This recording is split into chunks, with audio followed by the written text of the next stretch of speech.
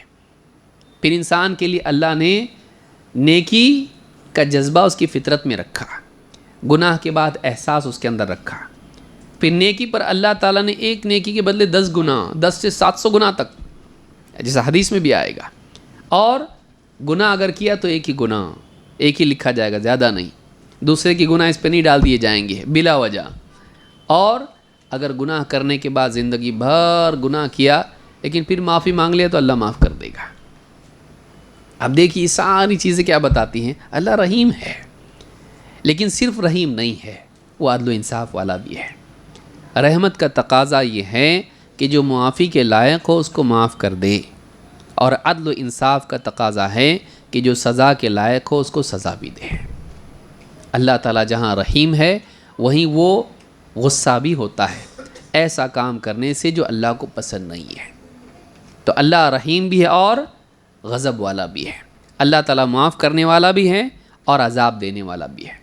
نبئ عبادی انی انا الغفور الرحیم وان عذابی هو العذاب العلیم، اے نبی میرے بندوں کو بتائیے کہ میں بڑا غفور الرحیم ہوں، مغفرت کرنے والا، رحم کرنے والا، اور میرا عذاب بڑا دردناک ہے، میرا عذاب بڑا۔ آپ دیکھیے عذاب کی بات بعد میں کی اور پہلے کیا کی؟ رحمت کی بات۔ سبقت رحمتی غضبی، لہٰذا ایک انسان کو اس حدیث کا حاصل کیا ہے؟ کیا انسان اللہ سے بے خوف ہو جائے؟ نہیں، اس میں بتایا گیا کہ اللہ رحیم ہے تو غصے والا بھی ہے، لیکن یہ بتایا جا رہا ہے کہ انسان کو کبھی بھی اللہ سے مایوس نہیں ہونا چاہیے، کیونکہ اس کی رحمت کیا ہے؟ غضب پر غالب ہے۔ تو کتنا بھی گناہ گار ہو جائے، اب میں گیا کام سے، کبھی نہیں ہوتا ایسا، بلکہ اللہ تعالیٰ سے امید رکھ سکتا ہے۔ اگر میں آج اپنی اصلاح کر لوں، اللہ سے معافی مانگ لوں، کتنا بھی برا ہو چکا ہو، آخری وقت میں بھی بندہ اللہ سے اگر توبہ کر لے اللہ اس کو معاف کر دیتا ہے۔ تو یہ جو حدیث بتاتی ہے اگرچہ اللہ غصے والا ہیں، گناہوں پر سزا دیتا ہے، لیکن اس کی رحمت غالب ہے اس کے غصے پر، کہ اگر زندگی بھر اللہ کو ناراض کرنے والا اگر توبہ کر لے، اصلاح کر لے، حق قبول کر لے، تو اللہ تعالیٰ کی رحمت اس کے غصے پر غالب آ جاتی ہے، اللہ اس کو معاف کر دیتا ہے۔ سمجھ میں آئی بات؟ تو اس حدیث میں بتایا گیا ہے سبقت رحمتی غضبی، میری رحمت میرے غصے پر غالب ہے۔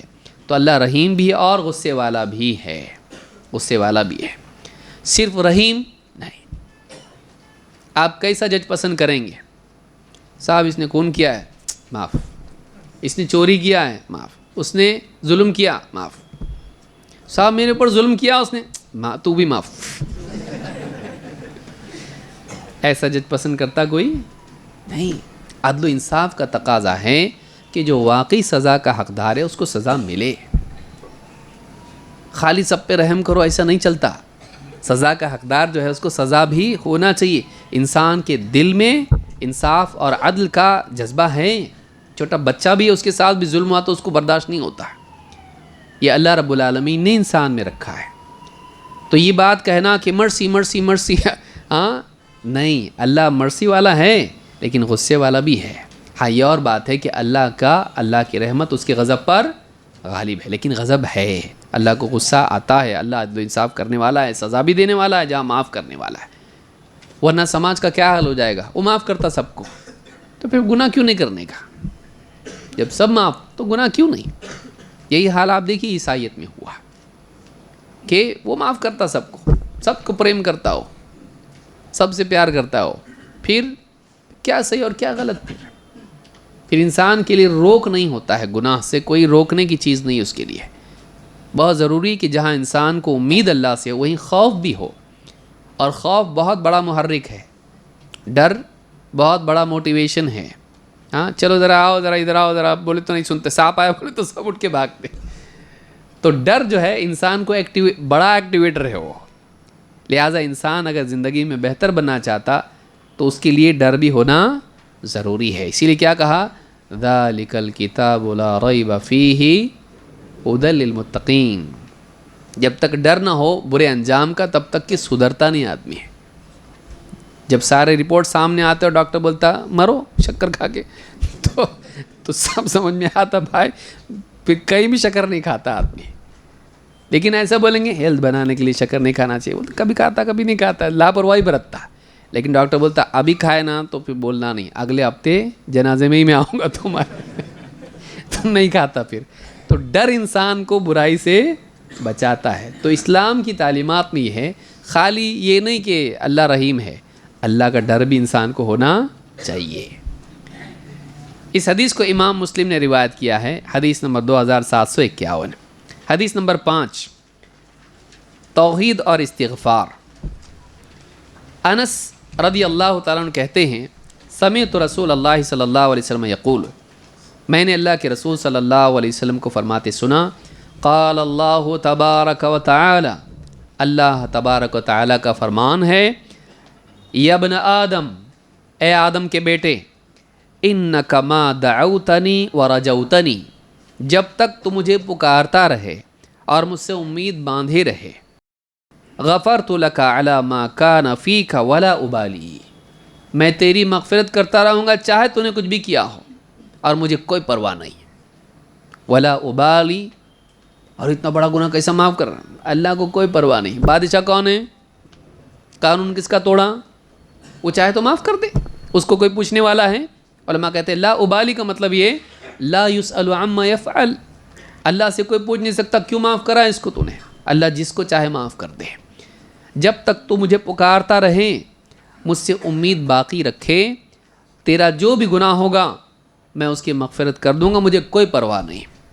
یا ابن آدم لو بلغت ذنوبک عنان السماء، اے ابن آدم تیرے گناہ اگر آسمان کی بلندیوں تک پہنچ جائیں، عنان بادل کو بولتے ہیں، بادلوں تک اوپر تے جا کے گناہ، اتنے بڑا اگر ٹاور بناؤ یا اتنا ڈھیر بنا دو گناہوں کا، آسمان تک چلے گئے، لو بلغت ذنوبک عنان السماء ثم استغفرتنی غفرت لک ولا ابالی، اے ابن آدم اگر تیرے گناہ آسمان کی اونچائی کو چھونے لگیں اور پھر اس کے بعد تم مجھ سے مغفرت مانگے اپنے گناہوں کے لیے، میں تیری مغفرت کر دوں گا، مجھے کوئی پرواہ نہیں، ولا ابالی۔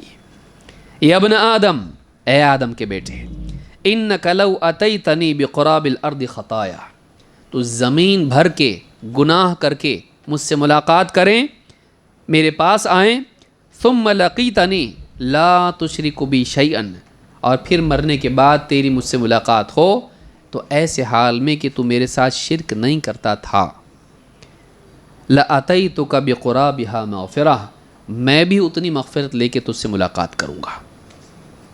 زمین بھر کے گناہ لے کے آیا لیکن میرے ساتھ شرک نہیں کرتا تھا، میں بھی تجھ سے ملاقات اتنی مغفرت لے کے کروں گا۔ اس حدیث کو امام ترمذی نے روایت کیا ہے، حدیث نمبر 3540۔ اس میں 3 باتیں ہیں۔ ایک، جب تک کہ مجھ کو پکارتا رہے گا بھلائے گا نہیں، چھوڑے گا نہیں، اور جب تک کہ مجھ سے امید باقی رکھے گا، جو بھی گناہ تو نے کیے ہوں اپنی طرف سے اللہ چاہے تو معاف کر سکتا ہے۔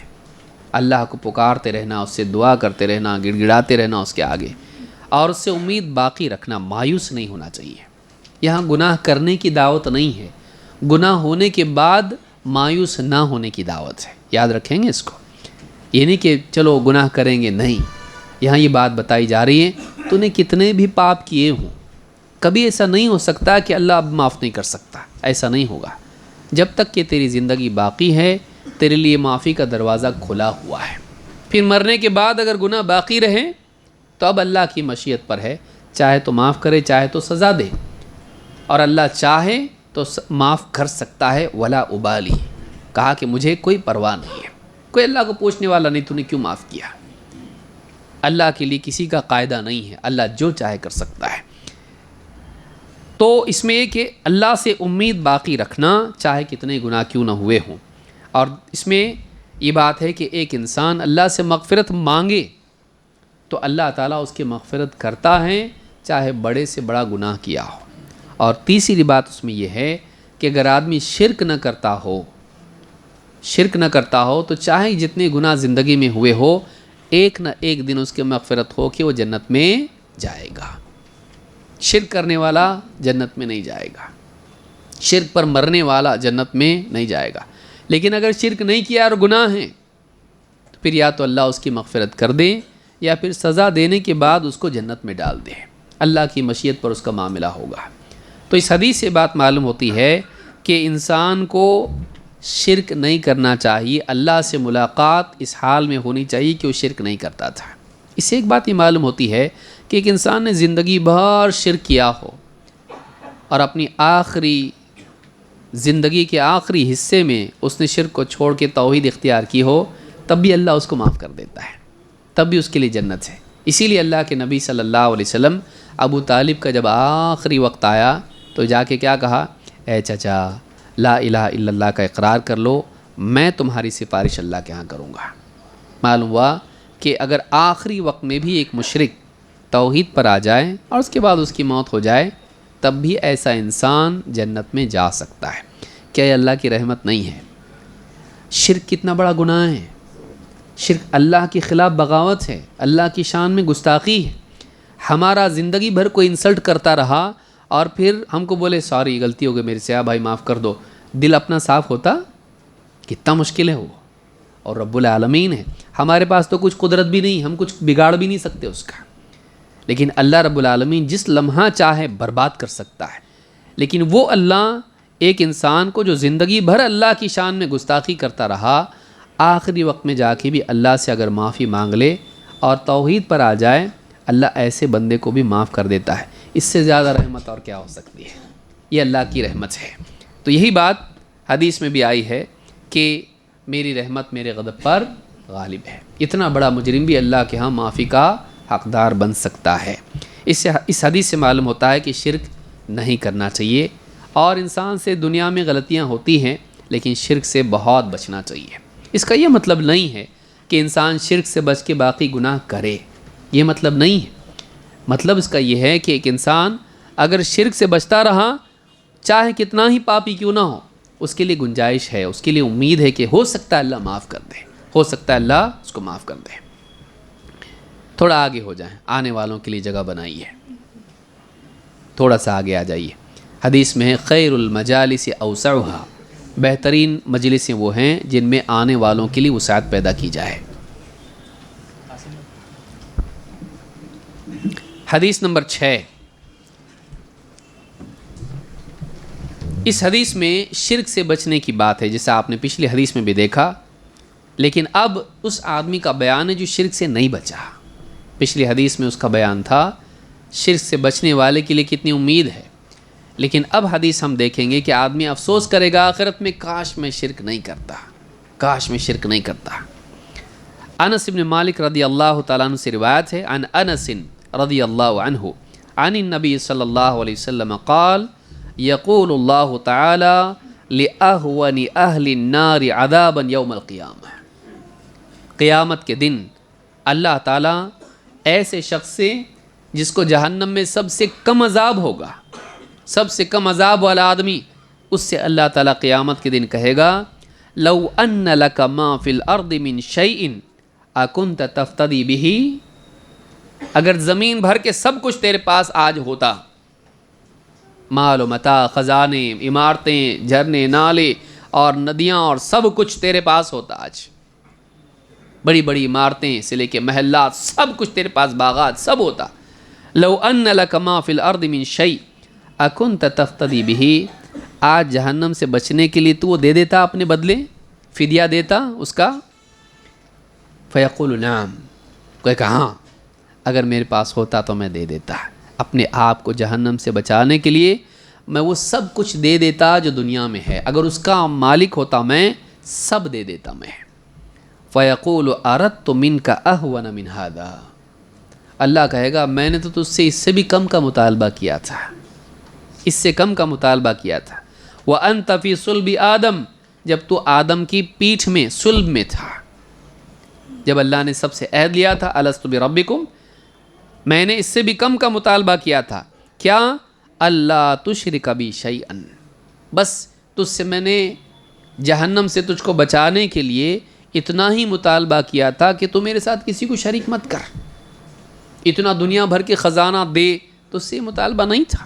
آج تو اس کے لیے تیار ہے کہ اپنے آپ کو جہنم سے بچانے کے لیے ساری دنیا کے ساری نعمتیں، سارے خزانے تو دے سکتا ہے، تو اس سے یہ تھوڑی نہ مانگا تھا، بس اتنا مانگا تھا میرے ساتھ شرک مت کرنا، جہنم سے تجھ کو بچاؤں گا، بس اللہ تشرک بی شیئا، لیکن کیا ہوا؟ فَأَبَيْتَ، لیکن تو نے یہ بات نہیں مانی، تو نے انکار کیا، فَأَبَيْتَ إِلَّا أَن تُشْرِكَ بِي، تو نے بات نہیں مانی اور شرک کیا تو نے میرے ساتھ، تو اب نکل سکتا جہنم سے؟ یعنی قیامت کے دن جہنم میں جانے والا مشرک اس کے لیے بھی تیار ہو جائے گا کہ اگر میرے پاس دنیا بھر کی ساری چیزیں ہوتی وہ سب دے کے میں اپنے آپ کو بچا لوں، کیا کام آئے گا پیسہ؟ دنیا کے مال و متاع کی کیا قیمت ہے؟ اپنے آپ کو بچانے کے لیے وہ دینے کے لیے تیار ہو جائے گا، لیکن آخرت میں کچھ دے دلا کے چھٹی ہو سکتی؟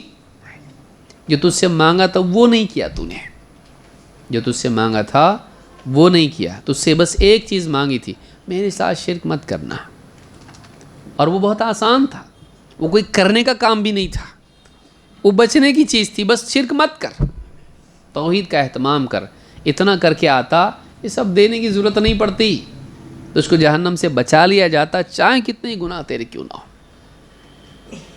قیامت کے دن اہل توحید، اس کے بالمقابل آپ دیکھیے ابن ابی عاصم نے اور بہت سارے محدثین نے اس کو روایت کیا ہے، قیامت کے دن بعض ایمان والے، توحید والے جہنم میں جائیں گے گناہوں کی وجہ سے، مشرک بھی جہنم میں ہوں گے، ان کو طعنہ دیں گے، کہیں گے کیا فائدہ ہوا تمہارے اسلام کا، کیا فائدہ ہوا تمہاری توحید کا؟ لات اور عزا کی عبادت کرنے والے کہیں گے کہ ہم بھی جہنم میں آ گئے نا، تم بھی آئے نا جہنم میں، کیا فائدہ ہوا تمہارے ایمان کا اور توحید کا، کیا فائدہ ہوا تمہارے اسلام کا؟ اللہ تعالیٰ کو ان کی اس بات سے غصہ آئے گا، اللہ تعالیٰ حکم دے گا تو ان سارے ایمان والوں کو، مسلمانوں کو، توحید والوں کو جہنم سے نکال دیا جائے گا۔ اس وقت میں مشرکین جب دیکھیں گے کہ یہ سارے ایمان والے جہنم سے نکال دیے گئے، اس وقت میں وہ تمنا کریں گے کاش ہمارے پاس بھی ایمان ہوتا، ہمارے پاس بھی توحید ہوتی تو ہم کو بھی جہنم سے نکالا جاتا۔ اسی لیے قرآن کریم میں اللہ نے فرمایا ربما یود الذین کفروا لو کانوا مسلمین، ایک وقت آئے گا، ایسا ایک وقت آئے گا جب کفار اس بات کی دلی تمنا کریں گے کاش وہ مسلمان ہوتے ہیں۔ وہ کون سا وقت ہے جب وہ تمنا کریں گے کاش ہم مسلمان ہوتے، کاش ہمارے پاس اسلام ہوتا، کاش ہمارے پاس توحید ہوتی؟ جب وہ دیکھیں گے کہ ایک ایک کر کے سب ایمان والے، توحید والے جہنم سے نکالے جا رہے، سب پاپی گناہگار، کوئی کیا کیا کوئی کیا کیا، سب کو نکالا جا رہا، توحید والا جا رہا میں یہاں نکل رہا، وہاں سے سب کو نکالا جائے گا، اور ان کو نہیں، تم یہیں رہو، تم کو نہیں، کبھی نہیں نکالا جائے گا جہنم سے تم کو۔ اس وقت میں ان کو حسرت ہوگی کہ کاش ہمارے پاس توحید ہوتی ہے۔ تو یہ ایمان، اس کی حفاظت کرنا بہت ضروری ہے۔ ہم بہت فتنوں کے دور میں ہیں، اپنی جیب سے زیادہ اپنے دل کی حفاظت ضروری ہے۔ جیب کٹی تو چلے گا، پیسہ پھر ملے گا، ایمان پہ خاتمہ اگر نہیں ہوا، ہمیشہ کی بربادی ہے۔ اپنے ایمان کی حفاظت کرنا چاہیے۔ اس حدیث کو جو میں نے ذکر کی امام البخاری مسلم دونوں نے روایت کیا ہے. صحیح بخاری حدیث نمبر 6557، صحیح مسلم حدیث نمبر 2805 الفاظ بخاری کے ہیں.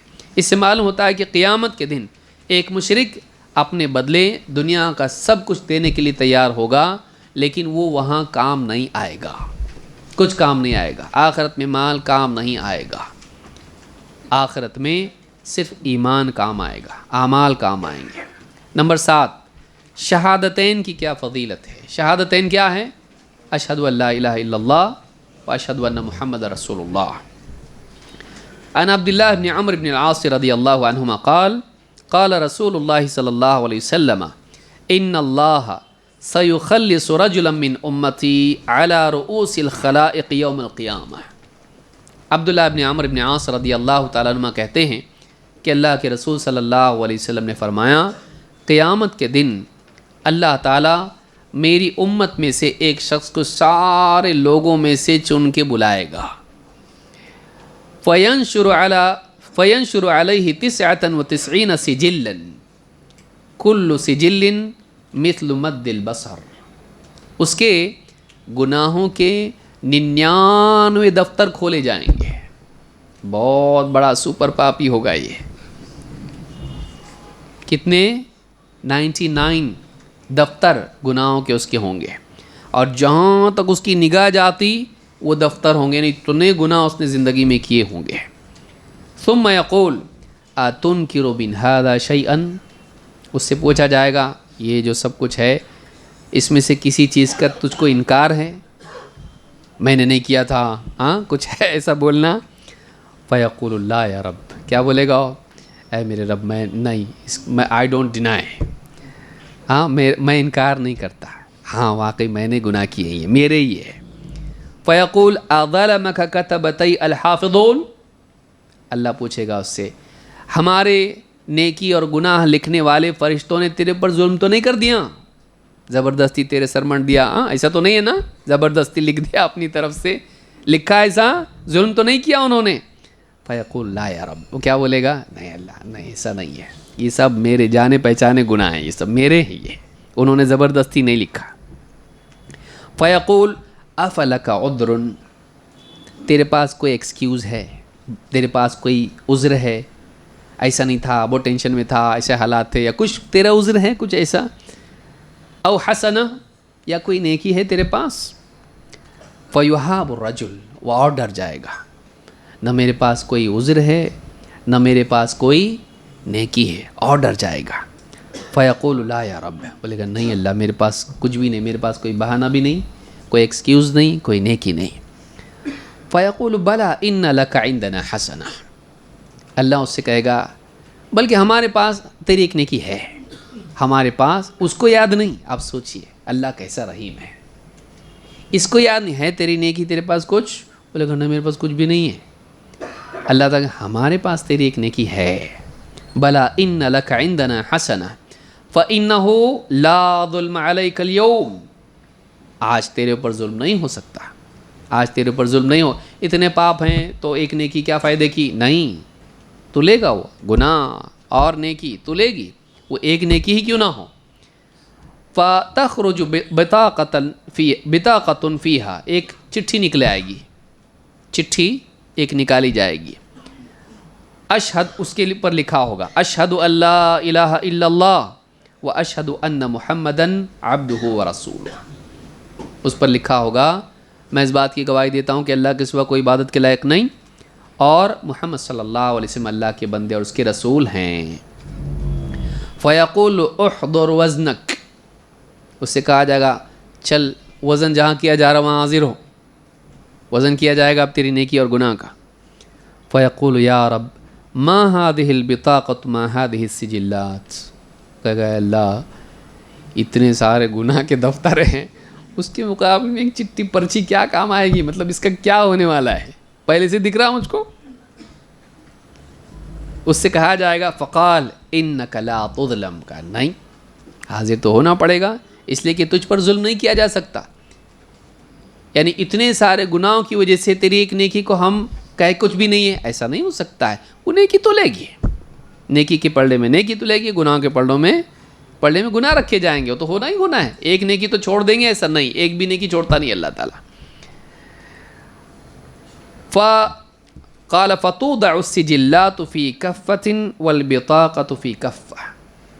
سارے کے سارے دفتر ایک پلڑے میں رکھتے جائیں گے، اور وہ ایک پرچی جس میں شہادتین کا اقرار ہوگا وہ دوسرے پلڑے میں رکھی جائے گی. فطاشت السجلات وثقلت البطاقة. جو 99 دفتر گناہوں کے ہوں گے وہ ایک دم ہلکے ہو جائیں گے، اور وہ ایک پرچی جو ہوگی وہ کیا ہوگی؟ وہ بھاری ہو جائے گی. اور آپ نے فرمایا فلا يثقل مع اسم اللہ شیء. اللہ کے نام کے مقابلے میں کوئی چیز بھاری نہیں ہو سکتی. اس حدیث کو امام احمد، ترمذی، ابن حبان، حاکم اور بہقی نے شعب الایمان میں روایت کیا ہے، اور صحیح الجامع الصغیر میں شیخ الالبانی کہتے ہیں کہ یہ صحیح ہے، حدیث نمبر 1776.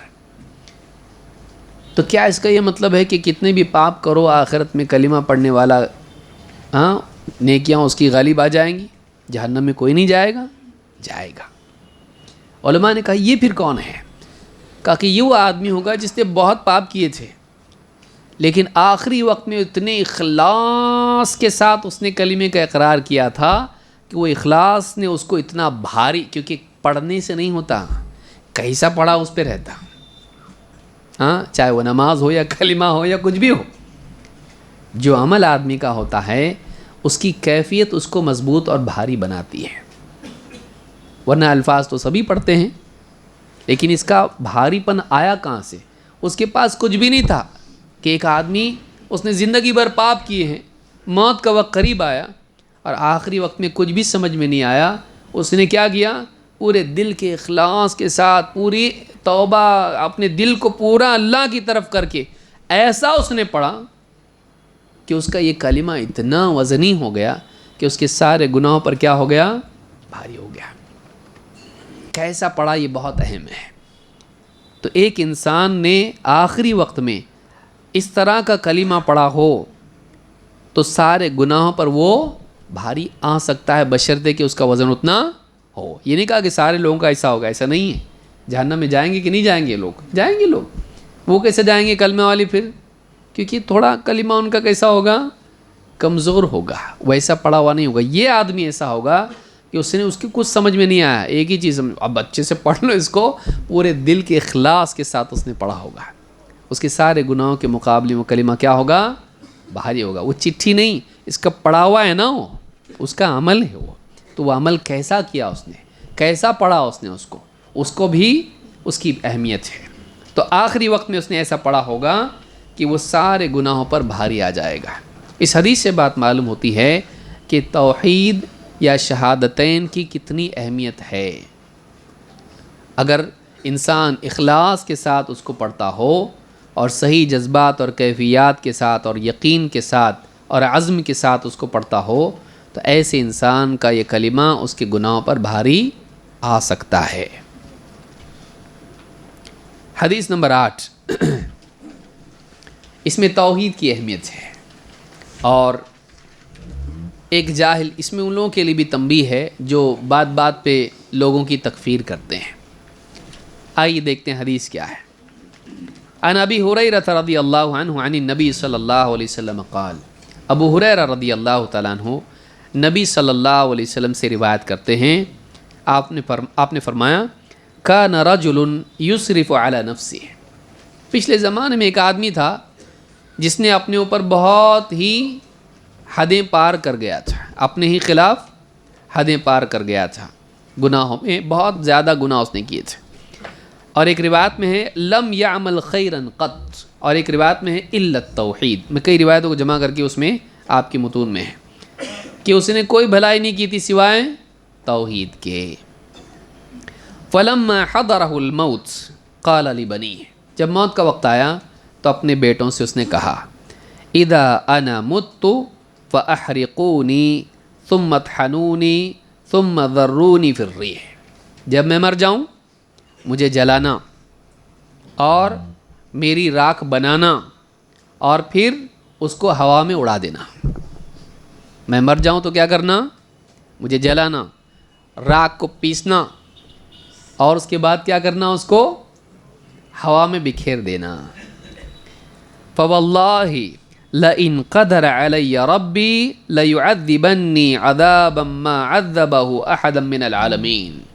اس لیے کہ اللہ کی قسم اگر اللہ تعالیٰ مجھ پر قادر ہو گیا دوبارہ پیدا کرنے پر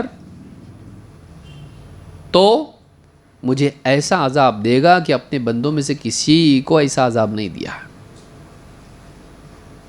یعنی اس کا بولنا کیا ہے, یہ اسکیپ کر سکتا ہوں میں اللہ کے پکڑنے سے. ہاں میں مر جاؤں, جلاؤ, راکھ بنا اڑا دو, کیوں ایسا کرو؟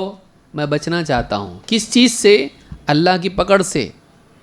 تو اگر اللہ قادر ہو گیا مجھ پر, واپس زندہ کر دیا مجھ کو, تو مجھ کو ایسا عذاب دے گا, کیونکہ بہت پاپی ہوں, ایسا عذاب دے گا کہ کسی کو نہیں دیا تھا عذاب. اس لیے میں یہ بھاگنے کے لیے ایسا کر رہا ہوں. اس نے اپنے بیٹوں کو ایک آئیڈیا بتایا, اس کا دماغ تھا بیچارہ کرا. بچنے کے لیے کیا کیا؟ راکھ بنا کے اڑا دو. اللہ نہیں کر پائے گا. پھر اس کی دماغ میں یہ تھا کہ اگر راکھ بنا کے بکھیر دیے, اس کے ساتھ دفن کریں تو کیسے واپس اللہ اٹھائے گا. راکھ بنا کے اڑا دیے تو نہیں اٹھاتا اللہ. ایسا اس کی دماغ میں تھا, جاہل تھا وہ. فلما مات فعل به ذلك. جب مر گیا بچوں نے ویسا کیا. اگلی روایت میں آئے گا کہ کیوں کیا انہوں ایسا.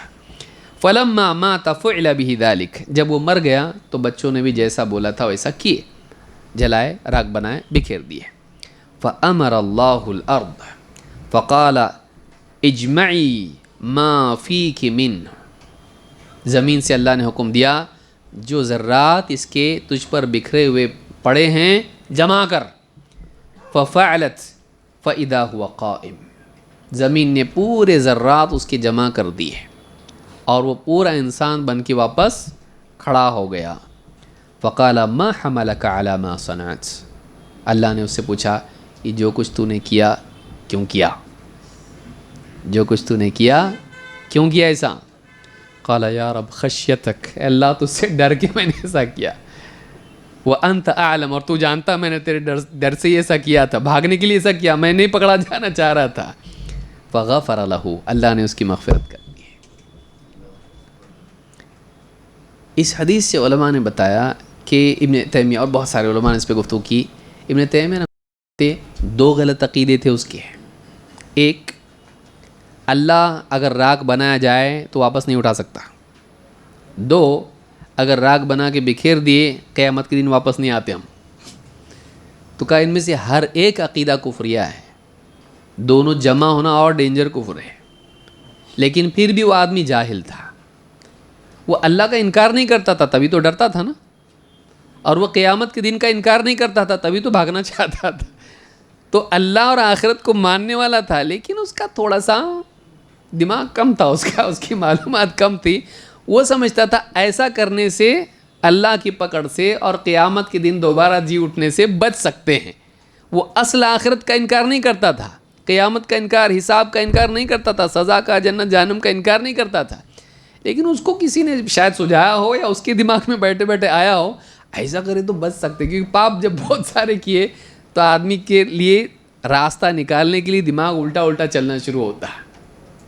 جیسے بہت سارے لوگ کرتے نا, بہت پاپ کیے ہیں, تھوڑے بہت صدقے کریں گے, درگاہ پہ چادر چڑھائیں گے, ہاں ریس بیس بہت کھیلے اپن نے, شراب براب بہت پیے, تھوڑا ایسا کچھ تو کریں گے تو کیا ہوگا, کام بن جائے گا.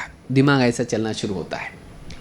تو اس کی دماغ میں بات آئی کہ اگر ایسا کیا جائے تو بچنے کے چانسز ہیں, اور اس نے بچوں کو وہی تلقین کیا. لیکن وہ اللہ کو بھی مانتا تھا, قیامت کے دن کو بھی مانتا تھا, حساب اور سزا دونوں کو مانتا تھا. تو اصل عقیدہ اس کے پاس تھا, لیکن اس میں تھوڑا خلل تھا.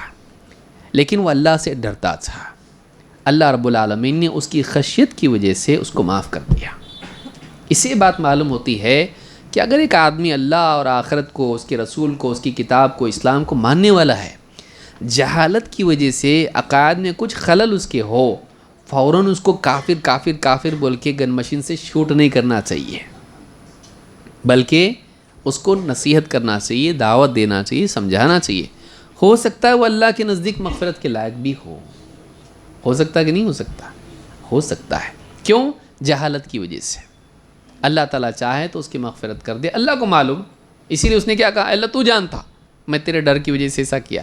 اللہ ہم سے زیادہ جانتا ہے کون مغفرت کے لائق ہے اور کون نہیں ہے. اس لیے بہت جلدی لوگوں کے کفر کے فتوے ان پر دینا، اس کا عقیدہ خراب ہے، کافر، اس کا کافر، یہ کافر، وہ کافر، نہیں کرنا چاہیے. یہ کام علماء کے لیے چھوڑ دیجیے. ہاں، ایسے کفر کے فتوے دینے والے 2 رکعت امامت کرو بولے تو نہیں آتی اس کو، ذرا نماز پڑھا بولے تو میرے کو نہیں جمتا بولتا انہیں، اذان دو بولے تو نہیں آتا، اقامت بولے تو نہیں آتا، فتویٰ دینے کفر کا میں پہلے آتا. تو جس کو اذان دینے نہیں آتا، جس کو نماز پڑھانے نہیں آتا، اس کو کفر کا فتویٰ دینے آتا، جو کہ اتنا سیریس کام ہے، بڑا کام ہے وہ. یہ نہیں کرنا چاہیے. کون کرے؟ علماء کریں. ہاں، علماء کسی کو بول دیں کہ یہ کافر ہے، پھر اس کو نقل کرنا اور اس کی پیروی کرنا ایک الگ چیز ہے. آپ پہل مت کیجیے. کیوں؟ اس لیے کہ کسی کو کافر بولنے سے اگر وہ کافر نہ ہو اور آپ نے لاپرواہی میں اس کو کافر بول دیا، وہ کلمہ اس پہ نہیں گیا تو آپ پہ آئے گا. کیوں بیٹھے بٹھائے مصیبت؟ کچھ ملتا اس میں؟ کسی کو کافر بولنے میں گھر پہ کوئی مٹھائی کا ڈبہ آتا یا کیا آتا بتائیے؟ نیکیاں بڑھتی اس سے. لیکن انسان جو ہے یہ علو نفس ہوتا ہے، میں بہت زبردست، یہ سب خراب، اور آدمی ان کو کافر بنا دیتا ہے. میں توحید والا، باقی سب مشرک. علم کی بنیاد پر تکفیر ہونا چاہیے، نہ کہ جذبات کی بنیاد پر. علم والوں کا کام ہے یہ، غصے میں آنے والوں کا کام نہیں ہے. تو اس حدیث کو امام البخاری اور مسلم دونوں نے روایت کیا ہے. صحیح بخاری حدیث نمبر 3481 اور صحیح مسلم کتاب توبہ میں حدیث نمبر 2756. ایک اور روایت ہے جو اسی باب سے ہے. ابو سعید خدری رضی اللہ تعالیٰ کہتے ہیں ان نبی صلی اللہ علیہ وسلم ان رجلا کان قبلکم رغسہ اللہ مالا. تم میں سے ایک پہلا آدمی تھا پچھلے زمانے میں، اللہ نے اس کو بہت مال دے رکھا تھا. فقال لبنیہ لما حضر، جب اس کی موت کا وقت آیا تو اس نے اپنے بیٹوں کو جمع کر کے کہا ای اب کنت لکم، میں کیسا باپ تھا تمہارے لیے، مطلب میں نے کیسا سلوک کیا تمہارے ساتھ. قالوا خیر اب، بولے اچھا کہ سب مطلب پیسہ ویسا سب کو دے دلا کے سب ٹھیک ٹھاک، ہاں اچھے ابا تھے آپ ہمارے. قال لتفعلن ما آمرکم به او لأولین میراثی غیرکم، دھمکی دیا اس نے، جیسا بولتا ہوں ایسا کرو گے، وعدہ کرتے ہو تو ٹھیک، نہیں تو پوری جائیداد میں کسی اور کو دے دوں گا. ان لوگوں نے کیوں مانے اس کی بات؟ اس نے مرتے ہو کیا بولا، جیسا بول رہا ہو ویسا کریں گے تو ٹھیک، نہیں تو میری پوری جائیداد کیا کروں گا، میں کسی اور کو دوں گا. اچھا ابا وہ کچھ نہیں، جائیداد پوری دوسرے کو دے دوں گا میں. فإنی لم اعمل خیرا قط، اس لیے کہ بات یہ ہے میں نے اپنی زندگی میں کوئی بھلا کام نہیں کیا ہے. فإذا مت فأحرقوني ثم اسحقوني ثم ذروني في يوم عاصف، جب میں مر جاؤں مجھے جلانا اور میری راکھ کو ایسے دن میں جس میں بہت تیز ہوا چل رہی ہو، دور تک لے جائے گی، مطلب اور پھیل جائے گا، تو کیا کرنا، میری راکھ پوری ہوا میں اڑا دینا، ایسے دن جس دن تیز آندھی چلے. فأخذ منهم میثاقا، اس نے ان سب سے قسم، وعدہ، سب کچھ لیا. ففعلوا، انہوں نے بھی وعدہ کیا. ففعلوا ذلك به. فقال اللہ، اب جب ہو گیا سب، مرا، جلائے، راکھ بکھیر دیے، سب کچھ ہو گیا. فقال اللہ له کن فکان اسرع من طرفۃ العین. جب وہ مر گیا اور یہ سب کچھ ہو گیا، اللہ نے صرف ایک حکم دیا. کیا حکم تھا وہ؟ کن، ہو جا. پلک جھپکنے کی بھی دیری نہیں تھی کہ واپس سے وہ زندہ ہو کے کھڑا ہو گیا. بھاگ سکتے اللہ سے؟ فجمعہ اللہ عز وجل، اللہ نے اس کو جمع کر دیا. فقال یا عبدی، کہا اے میرے بندے، ما حملک علی ما فعلت، یہ جو کچھ تو نے کیا کیوں کیا ایسا تو؟ قال مخافتک یا رب، اے میرے رب تیرے ڈر کی وجہ سے. فتلقاہ برحمتہ، اللہ تعالیٰ کی رحمت نے اسے اپنے، یعنی اللہ تعالیٰ نے اس پر رحم فرما دیا. اللہ نے اس سے ملاقات کی اس حال میں کہ اللہ نے اس پر رحم کر دیا، اللہ نے اس کو اپنی رحمت میں جگہ دی. تو اس آدمی نے اللہ کے خوف سے سب کچھ کیا تھا اور وہ جاہل تھا. اور اللہ رب العالمین نے اس کے اصل ایمان کو قبول کرتے ہوئے اس کی جہالت سے اور اس کی غلط عمل سے درگزر کرتے ہوئے اس کو کیا کر دیا؟ معاف کر دیا۔ اس سے اللہ کے خوف کی اہمیت بھی معلوم ہوتی ہے کہ اللہ کا خوف زندگی میں ہونا چاہیے۔ اس کی مغفرت کس بنیاد پر ہوئی؟ جل کے مرا اس لیے؟ ہاں، یا مرنے کے بعد جلا دی اس کے لیے؟ نہیں، اس کی مغفرت ہوئی کس وجہ سے؟ وہ اللہ سے ڈرتا تھا۔ تو اللہ کا خوف زندگی میں ہونا ضروری ہے، یہ چیز جنت میں لے جاتی ہے۔ وَلِمَنْ خَافَ مَقَامَ رَبِّهِ جنتان، جو اپنے رب کے سامنے کھڑا ہونے سے ڈرتا رہا اس کے لیے دو جنت ہے، کیونکہ جنت میں بھی کیا ہیں؟ باغات ہیں۔ اس کے لیے کتنی جنتیں ہیں؟ 2۔ تو ایک انسان اگر اللہ سے امید رکھتا ہے کہ اللہ اس کو جنت میں ڈالے تو اس امید کے ساتھ ساتھ اس کو اللہ کا خوف بھی ہونا چاہیے کہ وہ مجھ سے حساب لے گا تو میں کیا جواب دوں گا۔ تو اللہ سے حساب کے اعتبار سے، حساب دینے کے اعتبار سے ڈرنا انسان کے اعمال کو بہتر بناتا ہے اور اس کے انجام کو بھی بہتر بناتا ہے۔ اللہ رب العالمین ہم سب کو توفیق عطا فرمائے۔ یہ جو حدیث ہے امام البخاری نے اور مسلم دونوں نے اس کو روایت کیا ہے۔ صحیح بخاری حدیث نمبر 3478، صحیح مسلم حدیث نمبر 2757۔ تو میں سمجھتا ہوں اس مجلس کے لیے حدیث کافی ہے، اور مزید باتیں ہم آنے والی مجالس میں دیکھیں گے۔